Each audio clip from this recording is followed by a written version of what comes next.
The street was still asleep, but Lena had been up all night. Again. There was something about the silence of early morning that made the ache louder. She stared at the empty rocking chair beside her. The one Graham used to sit in during those long pandemic evenings, sipping cheap beer, talking about how the brewery would bounce back. That was before the silence, before the withdrawal, before the cologne. The memory hit her like a chill the moment she reached in to hug him and smelled that familiar scent she used to beg him to wear. He hadn't worn it in years, not for anniversaries, not even for her birthday. But suddenly there it was, clinging to his skin like a stranger's lipstick, and when she'd asked about it, he gave her that same rehearsed half-smile and said, "Just felt like it." That was the moment her stomach turned. Her gut screamed what her heart refused to hear. Something was wrong, very wrong. "I should have listened to my gut," she whispered into the breeze, as if the morning air might give her back the years she lost ignoring it. But it was too late.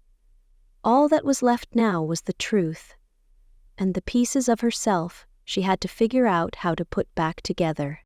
Lena Whitmore met Graham during her final year of college, just before she took her first job as an art teacher at a public high school in Savannah. He was charming, in a messy, half-planned sort of way, ambitious but restless, always jumping from one dream to the next.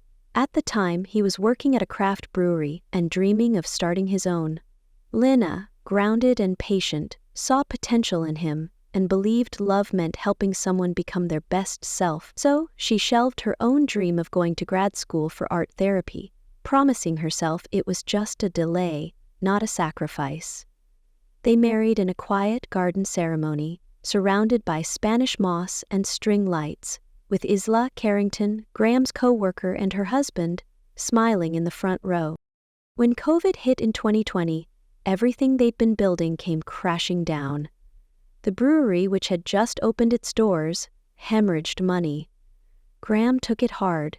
He stopped shaving, stopped eating, stopped talking, their home filled with silence and stale air. Lena, still teaching remotely, picked up the slack, paying bills, cooking meals, managing his moods. She gently urged him to seek therapy, called his mom when she couldn't reach him emotionally. But every time someone asked how he was, he answered with the same deadpan lie, "Fine." Slowly the man she married began disappearing into someone she couldn't reach. And yet she stayed, hoping the weight of her love would be enough to bring him back. She clung to the hope that this was just a phase, a rough chapter, not the end of their story. But deep down, a quiet voice inside her was already whispering, "Something's shifting." And it's not just the business. The change was subtle at first, so subtle that Lena almost convinced herself it was a good sign. Graham began showering daily again, trimming his beard, even brushing his teeth before bed without her reminding him. At dinner he cracked a joke, and for the first time in months, Lena laughed without forcing it. For a brief moment, hope flickered. Maybe this was the turning point. Maybe he was coming back to her. But then came the cologne. She noticed it one Thursday morning as he leaned past her to grab his keys. The scent stopped her cold, familiar, intoxicating. The same cologne she used to beg him to wear, back when they still had date nights and inside jokes. He had always shrugged it off. "Don't need it," he'd say. "You like me natural." But now, out of nowhere, it clung to him like a second skin. When she asked why, he didn't miss a beat, just felt like it again.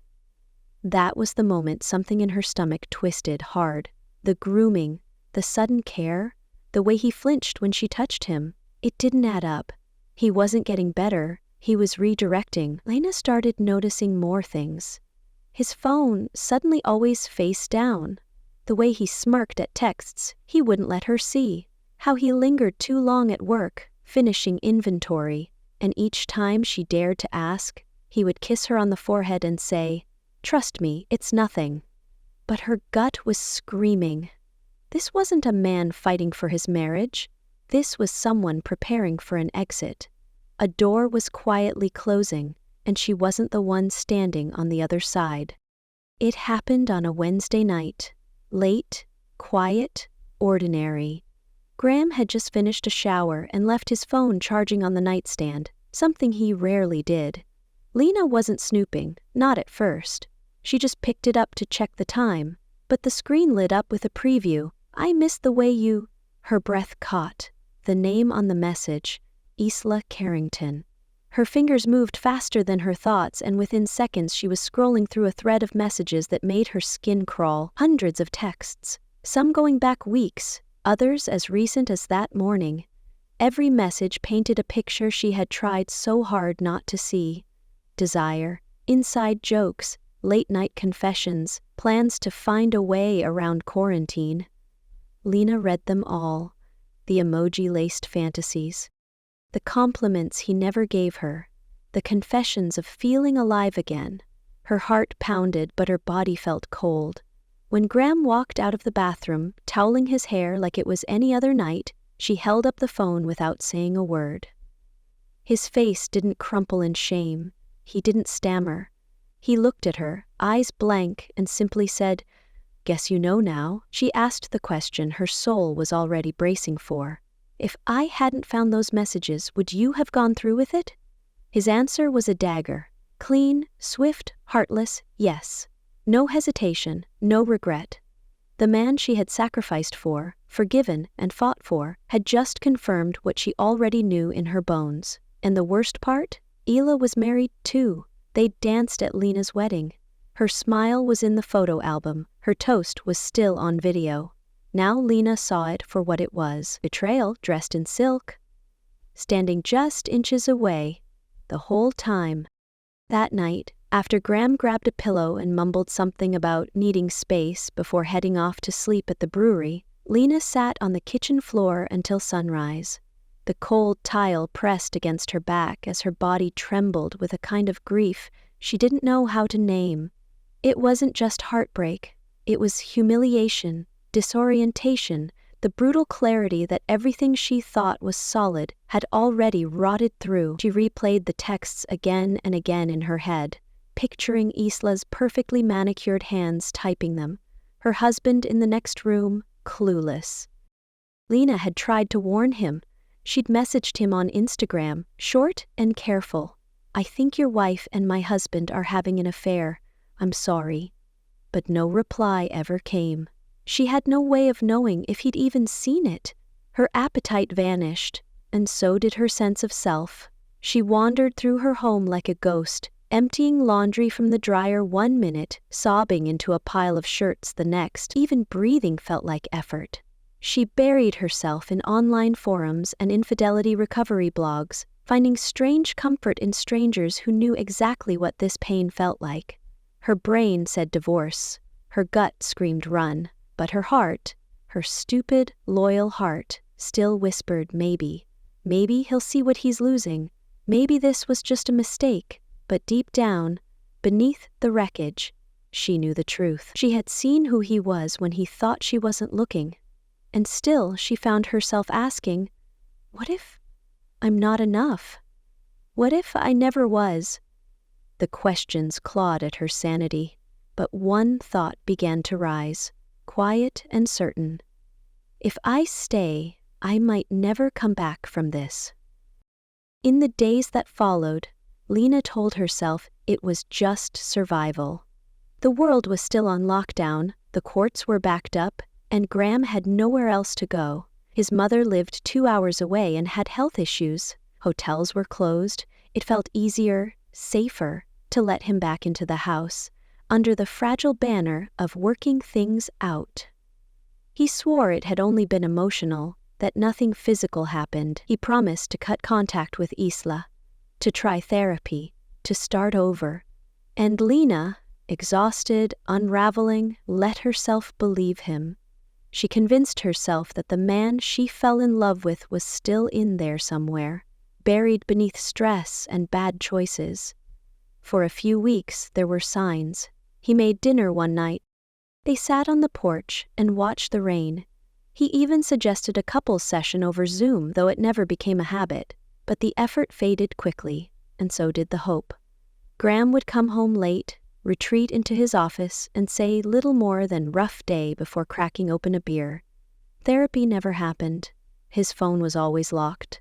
The distance grew again. This time quieter, colder. Lena kept making excuses. Maybe he was trying. Maybe this was just how healing looked. But deep down, she knew. She knew she had let him back in, not because he deserved it, but because she was afraid of what his absence would force her to face. That the man she loved didn't exist anymore, and maybe never truly had. What she saw as forgiveness, he saw as a free pass, and she would spend the next 3 years in limbo, slowly losing pieces of herself to a marriage that only she was still fighting for. The final blow came like a paper cut, small, almost casual, but sharp enough to draw blood. One quiet afternoon in late 2023, as Lena was grading papers on the couch, Graham walked in and said it plainly, like he was announcing a grocery run. "I don't love you anymore. I haven't for a while." He didn't cry. He didn't even look sorry. He said he'd been talking to Isla again, and they'd decided to see where things go. Lena blinked at him, stunned, her red pen still poised mid-sentence. The worst part wasn't that he was leaving. It was that he had emotionally left long ago, and just never bothered to tell her. He was done carrying the weight of pretending, and he dropped it without warning, right in the middle of her most difficult semester yet. She had just started applying to grad schools, believing, foolishly, that he would support her dreams the way she once supported his. Instead, he packed a bag and vanished like a man slipping out of a costume party. Lena later learned through a mutual acquaintance that Isla had filed for divorce too. The two of them were apartment hunting now, in the very city Lena had built her life around for him. All at once, the sacrifices she had made, the grad school deferment, the rent she covered, the therapy she begged him to attend, felt like some cruel joke. He had waited until he was free from debt, until she had nothing left to offer, then walked away clean. What stunned her most wasn't his cruelty, it was his indifference. He didn't leave her like a lover, he left her like a landlord evicting a tenant. She realized then, he hadn't just stopped loving her. He had stopped seeing her. After Graham left, the silence in the house became a different kind of heavy, no longer suffocating, but strangely hollow. Lena cried every day for weeks, not just from the pain of losing him, but from the deeper ache of realizing how little he had ever truly given her. But once the initial storm passed, something within her began to shift. She filed for divorce with calm precision. No dramatic confrontations, no final pleas. He didn't fight it. No property, no kids, nothing to divide except the time they'd wasted. He slipped out of her life as effortlessly as he'd slipped out of their marriage. Lena dove headfirst into therapy, showing up every week, even when she felt like crawling back into bed. There, she finally named the years of neglect for what they were: emotional abandonment dressed in excuses. She started saying yes to things she once declined: coffee with old friends, Saturday hikes, a spot in a dodgeball league that made her laugh more than she had in months. At school, she told her principal the truth about what she was going through, and instead of judgment, she received grace and unexpected support. She applied to several grad programs, fully expecting rejection, but proud that she tried. She went swimming again, remembering how water had always soothed her, and let it carry away the weight she'd held too long. Healing didn't look like a clean break. It looked like grocery runs without crying, mornings without dread, and days where Graham's name didn't echo in every room. It was slow, uneven, and deeply human, and for the first time in years, Lena felt something that had long eluded her. Not happiness, not yet, but the quiet, steady pulse of freedom returning to her chest. In January 2025, Lena closed the door to the apartment she had once shared with Graham for the last time. The new place wasn't much, just a small walk up across town with creaky floors and mismatched cabinets, but it was hers. Every corner was curated with intention: vintage lamps from estate sales, bold art prints she never hung before because he didn't get them, and shelves filled with books that once sat in storage while his beer memorabilia took priority. There was no ghost of him here, no echo of arguments, no hidden drawer of pain. It was a space for healing, and she breathed easier inside it. Her evenings were quiet now, but peaceful. Not the empty, aching kind she once feared. She began journaling again, writing letters to her past self and burning them in a little copper dish on the balcony. She had even started to think, very gently, about dating, though she was in no rush. Then, on an ordinary Thursday, her phone rang. It was a call from a grad school she'd been waitlisted at months earlier, a school she had long since written off. They were offering her a seat in the upcoming cohort. Lena stared at the wall for a moment, stunned, then began to laugh. It wasn't the hysterical laugh of someone unraveling, it was full-bodied, unrestrained joy. Within days, she had accepted she would be moving back to Seattle, back home, back to her sister, back to herself. Her lease would be broken, her job resigned, and a decade-long chapter finally closed. For the first time in years, the future wasn't something to fear, it was something to build. And, as she boxed up her life, one thought kept returning like a drumbeat. I should have left years ago. But thank God I finally did. Now, with 2 months until her move and a new life waiting 1,200 miles away, Lena stands in the middle of her apartment, half-packed boxes around her, sunlight pouring in through the windows, and finally feels something she hasn't in years: peace. Not the fragile kind built on denial or compromise, but the real kind that comes from reclaiming your own story. She thinks back to the girl who sat on the kitchen floor sobbing into a bundle of his laundry, the woman who begged for scraps of love while making herself smaller just to be chosen, and she wants to hold her, to tell her he was never going to choose you the way you chose him. She doesn't feel shame anymore, only gratitude for the clarity that pain eventually brings. He gave me nothing, she says softly, almost with a smile. And somehow it led me to everything. Her story isn't just about infidelity or heartbreak. It's about the quiet resilience of a woman who dared to start over. And if someone watching this is standing in the same dark room she once was, Lena wants them to know. There is life after betrayal.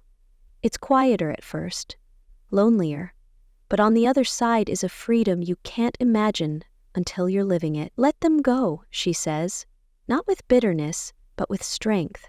Set them free to be someone else's problem, and start living for you. You're worth it. And in that moment, she truly believes she is.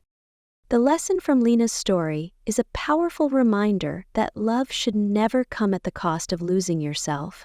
She gave everything, her time, her dreams, her emotional labor, to a man who gave nothing in return.